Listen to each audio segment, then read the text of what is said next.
এক ধরনের panic buying হচ্ছে, এই কারণেই আসলে এই সংকটটা চলছে। মানে মজুদের খুব বড় সংকট নেই, সাপ্লাইয়েরও খুব বড় সংকট নেই। আরও জাহাজ আসছে।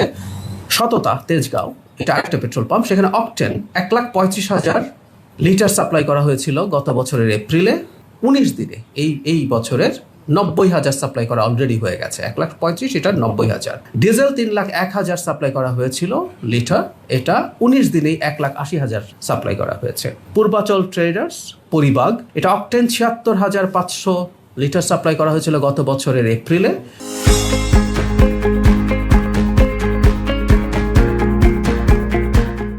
এবার 36,000 সেটা।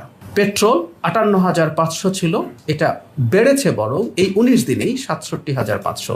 যে কথাটা আসলে বলতে চেয়েছিলাম যে আমরা আরও ডেটা দেব। কিছু কিছু পাম্পে যে কম ফিউল যায়নি তাও না, আমরা আবার এটাও বলছি না যে সবাইকে বেশি বা কম দেওয়া, মানে বেশি বা সমান দেওয়া হয়েছে। কিছু কিছু ক্ষেত্রে সাপ্লাই শর্টেজ আছে। আমরা এর আগে একদিন দেখিয়েছিলাম যে ওভারঅল সাপ্লাইয়ের 10 to 15% একটা শর্টেজ আছে, যেটা আসলে একটা গ্লোবাল ট্রেন্ড। আমি যেগুলোর নাম বললাম সেগুলোতেও যদি আপনি যান, যেখানে সাপ্লাই বেশি আছে সেখানেও লাইন দেখবেন। এই বেশিটা বলার কারণ হচ্ছে এটা, এখন ডিমান্ড আগে যা ছিল তার 3-4 গুণ ডিমান্ড তৈরি হচ্ছে, এবং অনেকে আমাদের আবারও বলতে চাই যে এক ধরনের প্যানিক বাইং হচ্ছে, এই কারণেই আসলে এই সংকটটা চলছে। আমি শেষ করব তার আগে মজুদের পরিমাণটা সর্বশেষ যদি জানিয়ে দেই।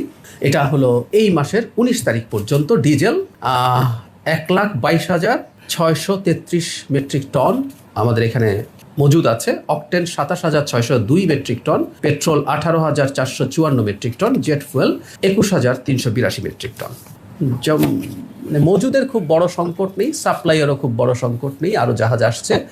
সংকটটা আসলে আমাদের চাহিদা ভীতি অথবা ব্যবসা। আমরা জানি এখনো এগুলো অবশ্যই সরকারের দায়িত্ব দেখভাল করার।